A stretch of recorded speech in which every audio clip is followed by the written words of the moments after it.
Mr. Chairman, Excellencies, I'd like to thank you, Prime Minister Pashinyan, for your invitation for me to attend a session of the Supreme Eurasian Economic Council. I'd also like to thank you for your warm hospitality here in Yerevan, in Armenia. It is an honor to be present here among many friends of Singapore, members of the EAEU, and also my fellow guests from Iran and from Moldova. Allow me first to congratulate the EAEU on your sustained and fruitful efforts to foster regional economic integration. The EAEU was only founded 4 years ago, but it has made impressive strides towards economic integration. Within the Union last year, you measured a 9.2% year-on-year increase in trade.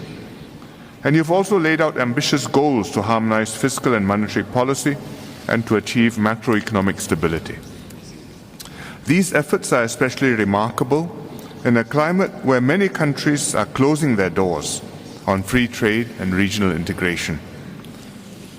Like the EAEU, Singapore is a staunch proponent of a rules-based multilateral system.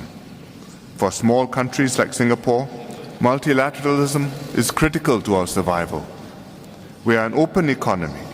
Free trade is vital to us in order to enable us to diversify our markets and supply chains, to promote jobs, to promote growth, and to create jobs. Singapore has pursued free trade on 3 fronts. 1, multilaterally, within the World Trade Organization.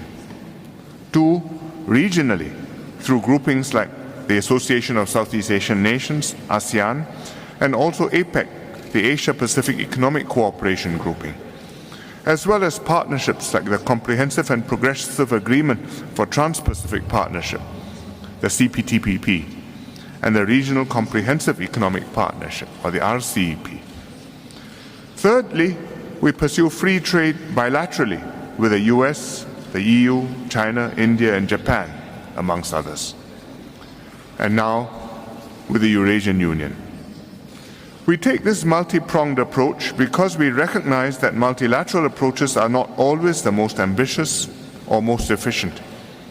Where we can make common cause with others who are willing to move faster or pursue higher quality trade agreements, we will happily pursue them.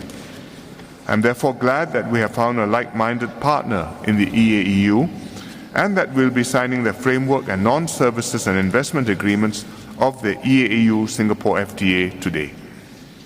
These agreements were concluded after 7 rounds of formal negotiations that began just 2 years ago. They reflect strong motivation on both sides to conclude a win-win deal. And I look forward to concluding the bilateral service and investment agreements, starting with the agreement with Armenia, which we will also be signing today. For Singapore, this FTA is a significant step forward. The EAEU is a dynamic and large market of about 180 million people. Located at the crossroads of Europe and Asia, it has considerable growth potential, particularly in the digital and logistics sectors. And there are also other areas of interest for Singapore. So the FTA will open up many opportunities for us to collaborate and tap on each other's strengths. For the Eurasian Union, this will be your first comprehensive FTA. We warmly welcome you to use Singapore as your gateway to the whole of our region, Southeast Asia. Southeast Asia has 640 million people and is on track to become the 4th largest economy in the world by 2030. So it offers a significant market to Eurasian Union companies too. And furthermore, we hope that our FTA will serve as a pathfinder for a future FTA between the EU and the Association of Southeast Asian Nations, of which Singapore is a founding member. The benefits of the FTA we are signing today go well beyond lowering tariffs and increasing trade. Singapore's experience with other FTAs gives us confidence that it will catalyze the development of local industries. It will make doing business across EAEU's single market more accessible and convenient, and boost investments.